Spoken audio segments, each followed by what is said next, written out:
I de 2 första avsnitten har du fått följa med mig, Martin, Håkan och Olof då vi jagat i de turkiska bergen. Vi har fått uppleva både snökaos, jaktglädje, imponerande naturlandskap och ett gott jaktkamratskap. Nu har vi kommit till den sista delen och vi hoppas på att vi får en riktigt storslagen avslutning. Good morning. Oh. Morning. Good morning, dear guests. Good morning. We are going to start a new day. Hope we'll have a lot of wild boars. I wish you luck. Thank you. Thank you. Rastgele. Rastgele, we say in Turkish.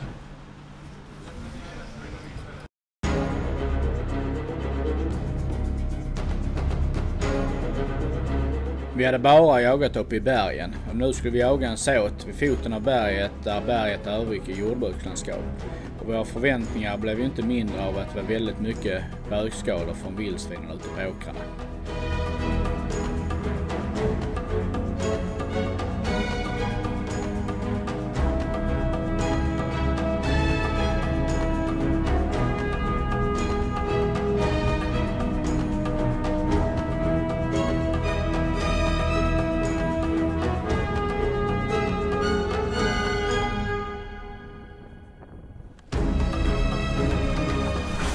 Outside stone.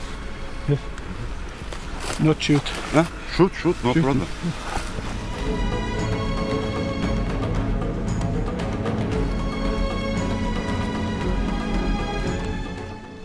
Shoot, no problem. Det är en instruktion som i alla fall jag gillar när man får av utställaren. Vi har fått instruktion om att ta pass uppe på en liten backknuta och vi hade inga andra passskjutare att ta hänsyn till. Det innebär att vi kunde skjuta var vi ville så länge vi hade kulfång i backen och med säkerhet för drevkarlarna givetvis. Men det skulle visa sig att det inte var helt lätt att hitta exakt var man skulle stå.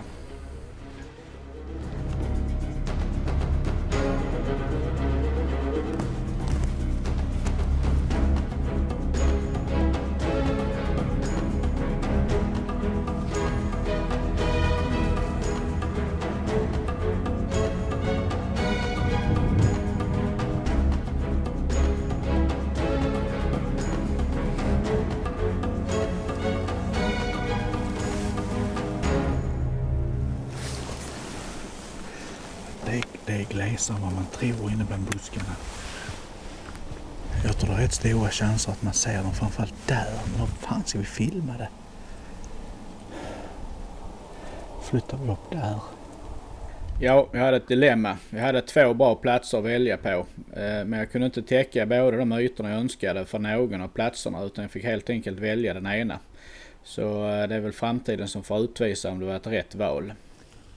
Anledningen till att grisarna är väldigt stora här i Turkiet kan ju vara många. Men jag kan inte låta bli att leka med tanke på att de har rätt så stora ekollon att äta. Här myllrar av ekollon. Och ser man på den här mössan på ett ekollon så är de ju väldigt stora. Den är ju stor som en 5-krona om man jämför med siktet här liksom. Jag har aldrig sett en så stort ekollon.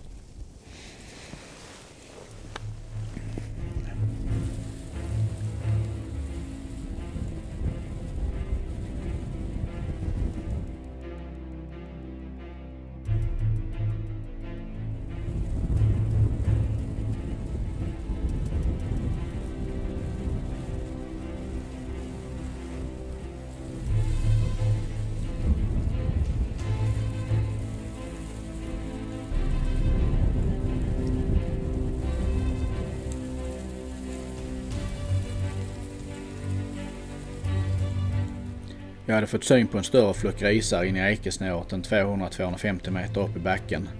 Min ambivalens var fortfarande stor över vilket pass jag skulle ha valt. Skulle jag stå kvar eller skulle jag flytta upp snett bak till höger där det fanns stora öppna ytor att skjuta på? Var skulle grisarna ta vägen?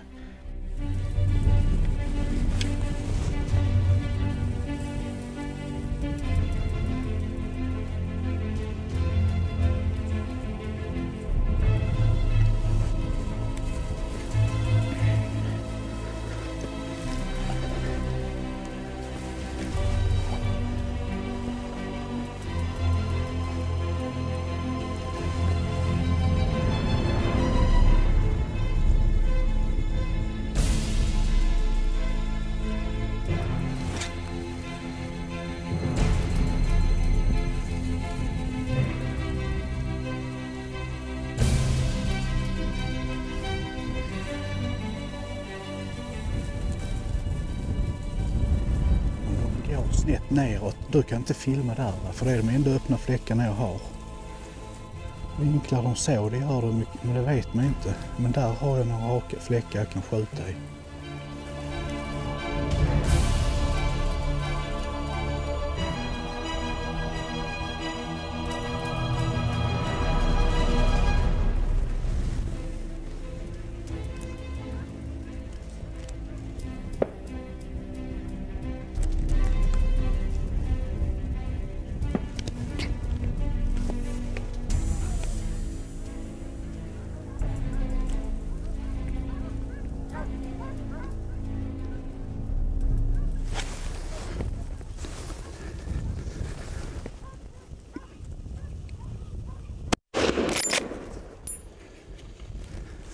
Nej, Oliver, kom hit.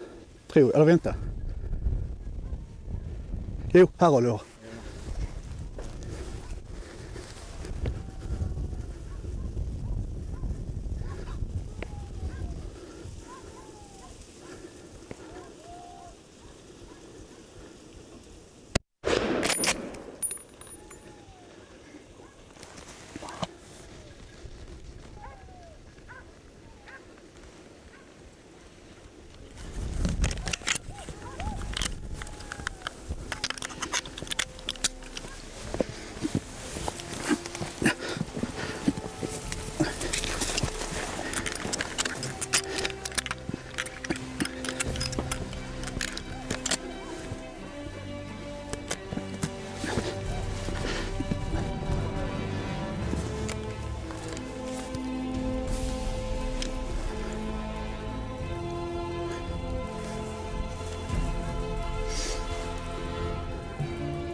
Fan, det blåser för mycket.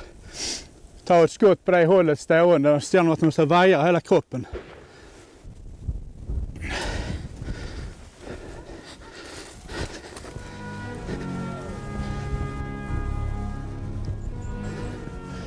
Fy fan vilken stor flock alltså. Aldrig sett så många grisar. Jag kan inte ens bedöma om det är 40, 60 eller 100. Det bara mullrar överallt i skogen. Och stora var de också. Jo, jag var rena drömmen att få dem rakt ner. Nu sköt jag den första som gick loss. Jag tyckte det såg ut som en galt. Det är jättesvårt att bedöma storleken så då drog ju de andra. Sen fick jag ett skott på en här uppe. Jag tror den god chans att den ligger.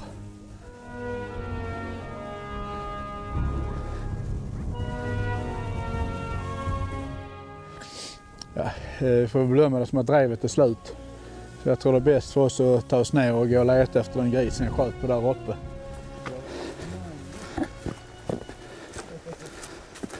Kyler? Thank you. Thank you. Thank you. Ah.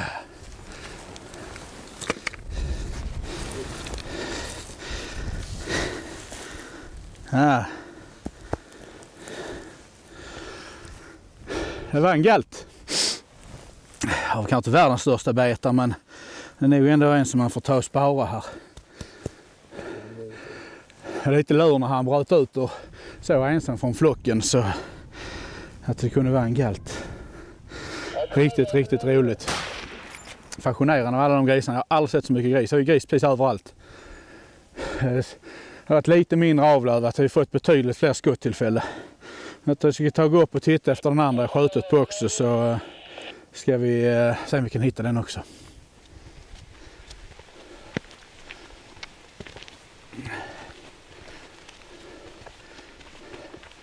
Det måste vara här någonstans.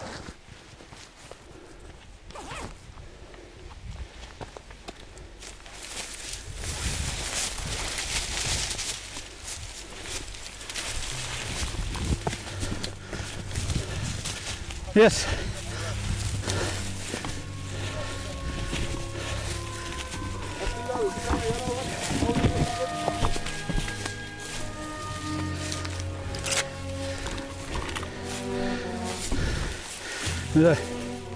Yes, Oliver.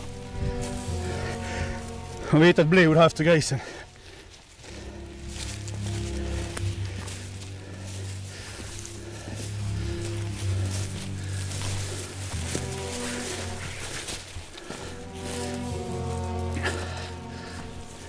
Dead. Yes, dead. Ligger här framme.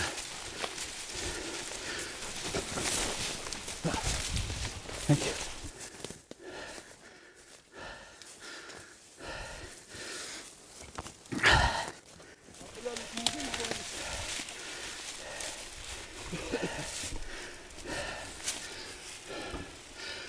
Ännu en gris. Det är så inrutat att säga tyvärr en sugga. Men jag måste nog ändå göra det. Så inga grisar i den flocken var under 60-70 kilo. Jag upplevde grisarna som väldigt jämnstora. Men den var uppenbarligen större. Man kan säga väldigt kortfattat här. Jag har ju ett skott som har tagit alldeles långt bak. Flocken var på väg snett upp från mig. Och vi hade en lucka här på kanske 1 meter. Det var väldigt över grisar. Och jag fick helt enkelt hålla i luckan. Och sen tänkte jag att grisen får gå in i kulan helt enkelt. Så att jag har ju hållit någonstans i huvudet men missbedömt farten ändå. Den har gått snett in så utan att ha vänt och snurrat på grisen skulle jag tro att kulan sitter någonstans i bakre delen eller främre delen av lungorna här. Skulle tro att den har gått cirka 40 meter efter skottplatsen så att det måste sitta någonstans i lungorna. Så här ser man vikten av att ha en bra kula som håller ihop och penetrerar djupt även när man får ett skott som är lite sämre än man har tänkt sig.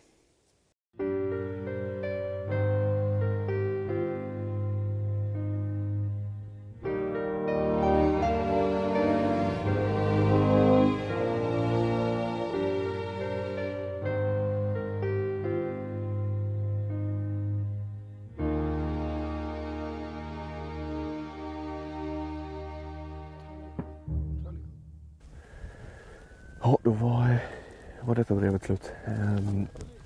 Vi har ju sett mycket vildhundar. Det är ju ovant för någon som kommer från Sverige och ser det. Mycket rävar också. Och en grupp vildsvin som tyvärr var för långt bort och gick för fort. Det är ju fördelen när man ser dem på väldigt långt håll. Men det gör ju också att skotthållen blir långa. Och när det då går undan så känns det alldeles för riskabelt att släppa iväg en kula efter det. Så jag hade hoppats att de skulle komma lite närmare än vad de gjorde men de fortsatte över krönet och ville gå bakåt istället. Det verkar som att grisarna gör det väldigt mycket. De gör vad de kan för att komma ut bakom drevkedjan.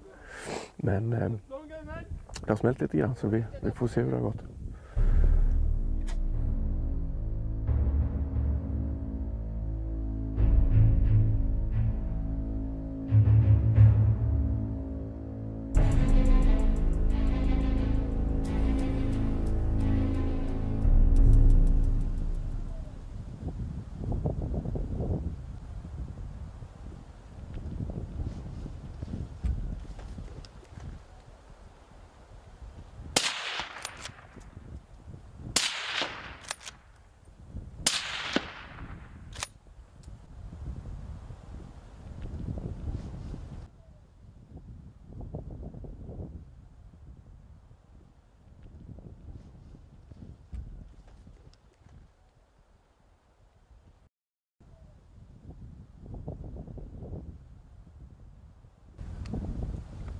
Hur känns det, Olof?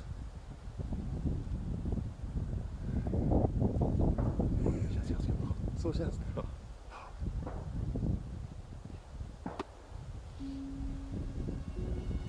Ja, då får man lov att gratulera, Olof. Tack så mycket. Tack. Det gjorde du bra.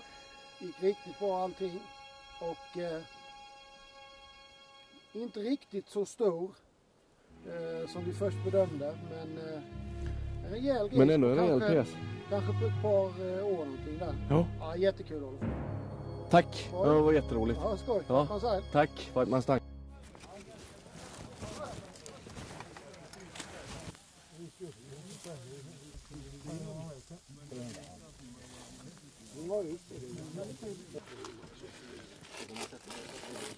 Nej, då sitter vi och äter lunch här och de ordnade riktigt bra för oss, turkarna.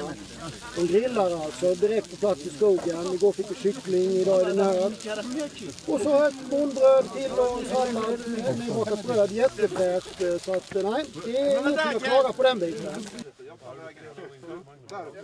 Man säger att man känner igen en redig skåning på att han svittas när han äter och fryser när han jobbar. Och nu har vi svittats när vi har ätit, så nu får vi hoppas att vi får frysa lite i nästa såt. För nu bör vi närma oss slutet på denna resa.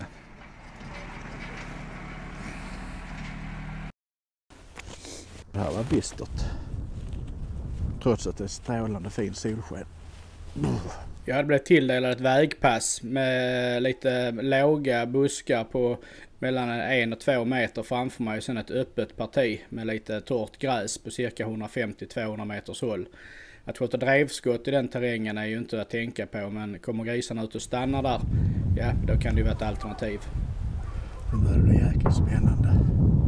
Där hundarna skäller och man har pinglarna på hundarna överallt. Vi kommer närmare och närmare. Det gäller att vara på hugget här.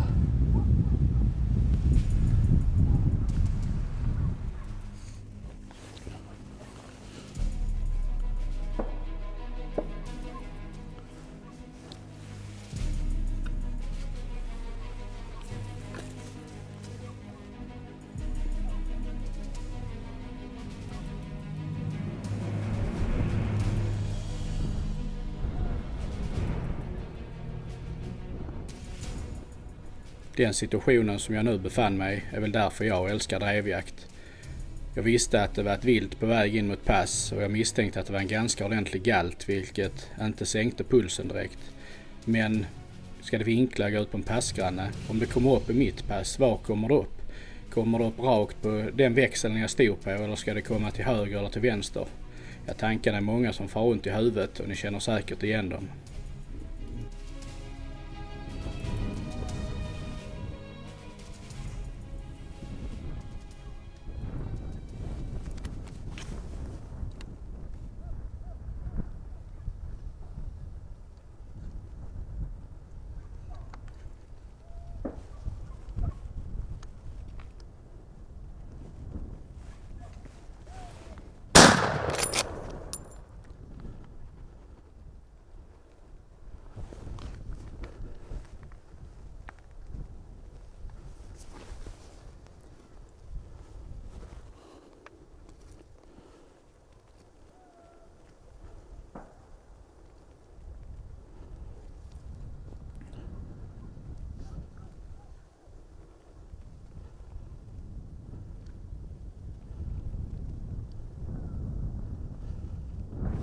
Men jag väntar dig bara så att det blir taggutskott, men det tror jag inte.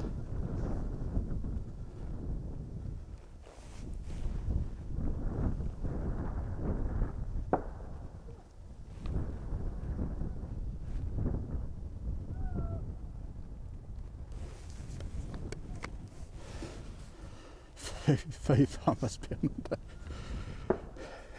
Vi såg grisen på långt håll här 200 meter. Jag trodde faktiskt att de slog på de andra skyttarna. Jag tror det var mer än en gris.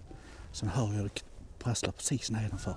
Så jag tänkte den kom här för jag antyder till en växel här.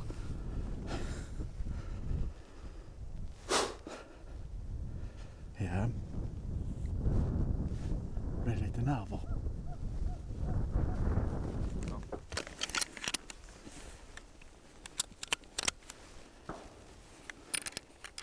Vi fyller på en plugg.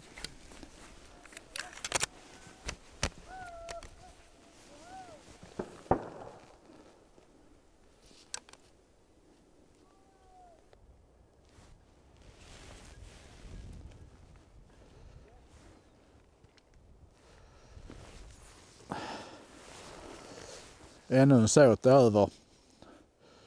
Och Vi får väl anse att detta var ett lyckat drev. Så det blir riktigt spännande att gå fram och kolla galten här. Uppskattar han till en 120 kilo skall kanske. Men betydligt större betar än den jag sköt igår. Här såg man ju betarna ordentligt. Är det du som har skjutit? Är det så? Ja. Något stort?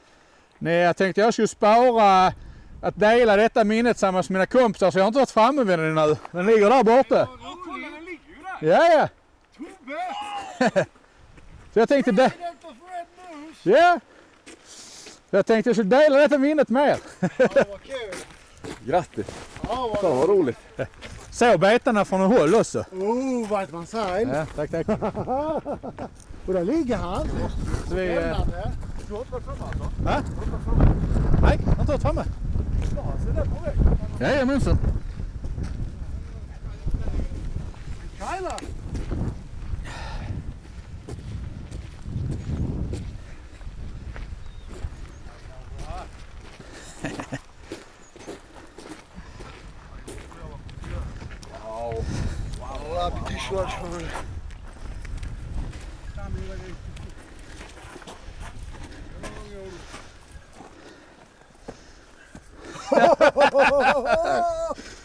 Fy fasen Tobbe! Kolla dem över. Oj oj oj! Oj oj oj!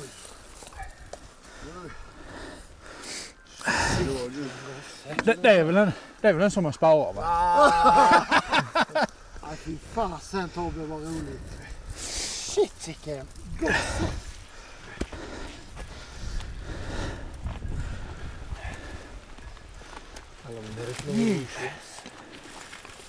Var fan sitter kulen? Måste sitta här någonstans. Man känner. Var lite glad Tobbe. Det är inte så svårt va? Oj oj oj, sicken gosse! Tobias Åberg, Ja. Red Moose, president. Gratulerar! Tackar så mycket. Det är inte dåligt detta. Nej, det var riktigt roligt. Den har varit efterlängtad, en riktigt stor galt. Och det är fascinerande när man inser att de kan bli dubbelt så stora. Det är bara att vara ödmjuk inför det. Så. Och vi hade ett pass här där jag känner att den här 1.6 var helt optimal. För vi hade ett parti här framme på en 150 meter där vi skulle kunna skjuta. Så jag hade förberett mig så jag kunde ta lite stöd där om det kom. Och vi såg ju den här gentlemannen komma trippandes över den ytan här. Mm. Men sen visste inte vad man skulle ploppa upp. Jag trodde först han skulle gå på min passgranne. Men sen hörde vi knakarna i buskarna här och det gällde ju snabbt bara chock ner på en gång. Och 15 meter bort stod vi och här ligger han. Ja, det är fantastiskt. Ja. Och det är väl lite samma situationer som vi har upplevt hela resan här på den typen av jakt vi har. Eller vad säger du Olof, med zoomomfånget 1.6? Ja, det räcker ju fantastiskt i detta. Ja. Och just att kunna komma ner på en gång till de här tillfällena är ju fantastiskt bra. Ja. Och fort går det.